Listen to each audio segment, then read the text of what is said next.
മദ്യനയത്തിൽ സർക്കാരിനെതിരെ പ്രതിപക്ഷം നിയമസഭക്കകത്തും പുറത്തും വലിയ രീതിയിൽ കോലാഹലങ്ങൾ ഉണ്ടാക്കുന്നുണ്ട്. അതിന് സഭയിൽ ഇന്നലെ മുഖ്യമന്ത്രി കൃത്യമായി മറുപടി പറഞ്ഞതുമാണ്. ഇന്നിപ്പോഴത്തെ എക്സൈസ് മന്ത്രി എം ലിജുവും പ്രതിപക്ഷത്തിന് കൃത്യമായ മറുപടി കൊടുത്തിട്ടുണ്ട്. ലഹരി കുറഞ്ഞ മദ്യം വിൽക്കുന്നതുമായി ബന്ധപ്പെട്ട ഒരു തീരുമാനവും എക്സൈസ് വകുപ്പോ സംസ്ഥാന സർക്കാരോ എടുത്തിട്ടില്ലെന്നും ലഹരി കുറഞ്ഞ മദ്യം എന്ന സങ്കല്പം തന്നെ കേരളത്തിൽ കൊണ്ടുവന്നത് LDF ആണ്. അങ്ങനെ ഒരു ആശയം തന്നെ കൊണ്ടുവന്നത് അവരാണ്. പഴങ്ങളിൽ നിന്ന് മദ്യം ഉൽപ്പാദിപ്പിക്കാനാണ് നിയമം കൊണ്ടുവന്നതെന്ന് LDF പറഞ്ഞെന്നും എന്നാൽ മറ്റെന്തൊക്കെയാണ് സംഭവിച്ചതെന്നും അദ്ദേഹം പറഞ്ഞു. LDFനെതിരെ ശക്തമായ കടന്നാക്രമണമാണ് ഇന്നലെ എം ലിജു നടത്തിയത്. ആ വീഡിയോ ഒന്ന് കണ്ടു നോക്കാം. അല്ല, അങ്ങനെ ഒരു തീരുമാനം എടുത്തിട്ടില്ലല്ലോ. ഞാൻ പറഞ്ഞത് വളരെ കൃത്യമല്ലേ. ഇതുവരെ ലഹരി കുറഞ്ഞ മദ്യം കേരളത്തിൽ വിൽക്കാനൊരു തീരുമാനം എടുത്തിട്ടില്ല. അങ്ങനെയൊന്നും ഇല്ലല്ലോ. ഞാൻ പറഞ്ഞല്ലോ, ഇന്ന് മുഖ്യമന്ത്രി വളരെ കൃത്യമായിട്ട് വ്യക്തമാക്കി. അതായത് ലഹരി കുറഞ്ഞ മദ്യം എന്നുള്ളൊരു സങ്കല്പം തന്നെ കേരളത്തിൽ കൊണ്ടുവന്ന് LDF ആണ്. 2022 മദ്യനയത്തോടനുബന്ധിച്ചാണ് അങ്ങനെ ഒരു തീരുമാനം എടുക്കണമെന്ന് പറഞ്ഞത്. അവർ 23 ഒരു നോട്ടിഫിക്കേഷൻ ഇറക്കി അതിന് അംഗീകാരം കൊടുത്തു. അബ്കാരി നിയമത്തിന് ഭേദഗതി വരുത്തി. അപ്പോൾ നിലവിൽ അത്തരം ഒരു നിയമം കേരളത്തിൽ കൊണ്ടുവന്നത് അവരാണ്. അല്ലെങ്കിൽ അത്തരത്തിൽ ലഹരി കുറഞ്ഞ മദ്യം എന്നൊരു ആശയം തന്നെ കൊണ്ടുവന്നവരാണ്. എന്നിട്ട് അവർ പറഞ്ഞു, ഞങ്ങൾ പഴങ്ങളിൽ നിന്നും മദ്യം ഉൽപ്പാദിപ്പിക്കുന്നതിന് വേണ്ടി കൊണ്ടുവന്ന നിയമമാണെന്ന്. അതും ഇത് തമ്മിൽ ഒരു ബന്ധമില്ല. പഴങ്ങളിൽ നിന്ന് മദ്യം ഉൽപ്പാദിപ്പിക്കുന്നതിന് വേണ്ടി മിനി ലിസ്റ്ററി സ്ഥാപിക്കുന്നത് 20% മുതൽ 30% വരെ വീര്യമുള്ള ഹോർട്ടി ലിക്വറും ഹോർട്ടി വൈനുമാണ് യഥാർത്ഥത്തിൽ പഴങ്ങളിൽ നിന്ന് ഉൽപ്പാദിപ്പിക്കാൻ സാധിക്കുന്നത്. ഇവരിവിടെ ഇൻട്രൊഡ്യൂസ് ചെയ്തത് അത് ഇൻട്രൊഡ്യൂസ് ചെയ്തു. അതുകൂടാതെ 0.5 മുതൽ 20% വരെ വീര്യമുള്ള ലോ ആൽക്കഹോൾ ബെവറേജ് എന്ന് പറഞ്ഞൊരു കൺസെപ്റ്റ് തന്നെ കൊണ്ടുവന്നത് LDF ആണ്. UDF ഇത് വിൽക്കാനും തീരുമാനിച്ചിട്ടില്ല. അതൊരു ബജറ്റിലൊരു പ്രഖ്യാപനം വന്നു. ഒന്ന് മുഖ്യമന്ത്രി എവിടെയെങ്കിലും ലോ ആൽക്കഹോളിക് ബിവറേജ് വിൽക്കുമെന്ന് പറഞ്ഞിട്ടുണ്ടോ ഇതുവരെ പറഞ്ഞിട്ടില്ലാത്ത കാര്യത്തിൽ എങ്ങനെയുണ്ടാകും? അല്ല, അങ്ങനെ ഒരു തീരുമാനം എടുത്തിട്ടില്ലല്ലോ. ഞാൻ പറഞ്ഞത് വളരെ കൃത്യമല്ലേ.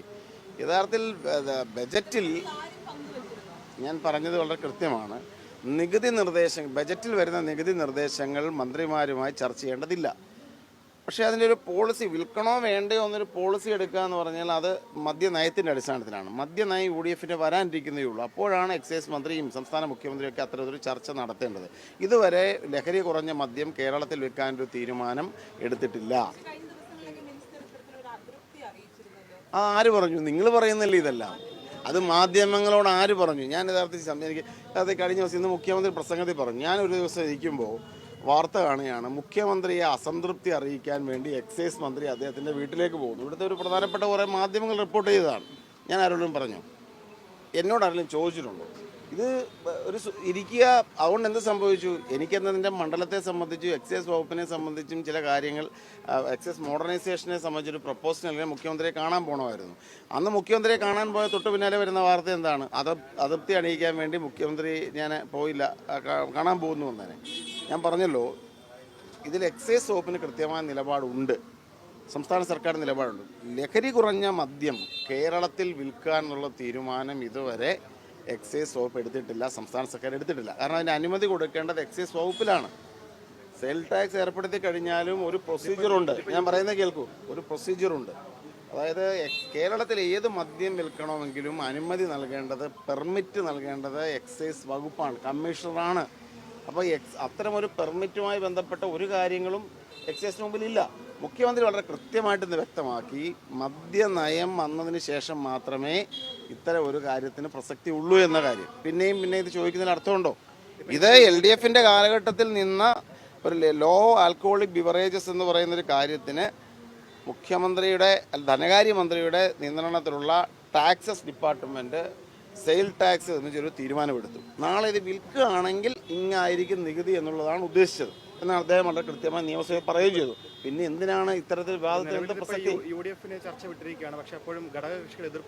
അല്ല, അത് ചർച്ച എന്ന് പറഞ്ഞു കഴിഞ്ഞാൽ വ്യത്യസ്ത അഭിപ്രായങ്ങളെല്ലാം അല്ല. മദ്യനയത്തിന്റെ കാര്യത്തിലുള്ള ചർച്ച വരാനിരിക്കുന്നല്ലേ ഉള്ളൂ. മദ്യനയം വന്നെങ്കിൽ മാത്രമേ, അതായത് മദ്യനയം വന്നിട്ടാണ് നമ്മൾ തീരുമാനം എടുക്കുന്നത്. LDF തന്നെ അവരുടെ നയം എടുത്തത് എങ്ങനെയാണ്? 2023 ഗവൺമെൻറ് സർക്കുലർ പ്രകാരം, നോട്ടിഫിക്കേഷൻ പ്രകാരം കേരളത്തിൽ ലോ ആൽക്കഹോളിക് ബിവറേജസ് വിൽക്കാൻ വേണ്ടി അബ്കാരി റൂൾസിലെ സെക്ഷൻ 3(1) ഇൻസേർട്ട് ചെയ്തത് 2022 അവർ പുറത്തിറക്കിയ മദ്യനയത്തിൻ്റെ അടിസ്ഥാനത്തിലാണ്. എന്ന് പറഞ്ഞാൽ UDF നാളെ ഒരു തീരുമാനം എടുക്കുമ്പോഴും അടിസ്ഥാനമാവേണ്ടത് എന്താണ്? മദ്യനയമാണ്. ആ മദ്യനയം വന്നോ? ഇല്ല. അപ്പോൾ മദ്യനയം വന്നെങ്കിൽ മാത്രമേ ഇതുമായി ബന്ധപ്പെട്ട അന്തിമ തീരുമാനം ഉണ്ടാവുകയുള്ളൂ. അത് മുഖ്യമന്ത്രി വളരെ കൃത്യമായിട്ട് നിയമസഭയിൽ പറഞ്ഞിട്ട് പിന്നെയും അതിനെക്കുറിച്ച് എന്താണ് അർത്ഥം? ഇവിടെ വിൽക്കാനൊരു തീരുമാനമേ ഇല്ല. ഇതുമായിട്ട് ബന്ധപ്പെട്ട് മന്ത്രിസഭാ ഉപസമിതി ആദ്യമായിട്ട് ഇരുന്നിട്ടുണ്ട്. ഞങ്ങൾ കുറേ കാര്യങ്ങൾ സ്വാഭാവികമായിട്ടും അല്ല, അത് ഇന്ന് ഞാൻ പ്രാഥമിക ചർച്ചയില്ല. ഇന്നത്തെ ദിവസം ഇതിനെ സംബന്ധിച്ച അടിസ്ഥാനപരമായ ഒരു തുടക്കം കുറിച്ചു എന്നുള്ളത് മാത്രമേ ഉള്ളൂ. വരും ദിവസങ്ങളിൽ കൂടുതൽ ആഴത്തിൽ അതുമായി ബന്ധപ്പെട്ട കാര്യങ്ങൾ പഠിച്ച് ഞങ്ങൾ റിപ്പോർട്ട് സമർപ്പിക്കും. മന്ത്രിമാരിലെ ഉപസമിതി അംഗങ്ങൾ എന്ന് പറഞ്ഞാൽ വിദ്യാഭ്യാസ മന്ത്രി ശ്രീ ഷംസുദ്ദീൻ, ഉന്നത വിദ്യാഭ്യാസ മന്ത്രി Shri Roji M John, Shri PC Vishnunath, ഞാൻ എന്നുള്ളവരാണ് സമിതി അംഗങ്ങൾ.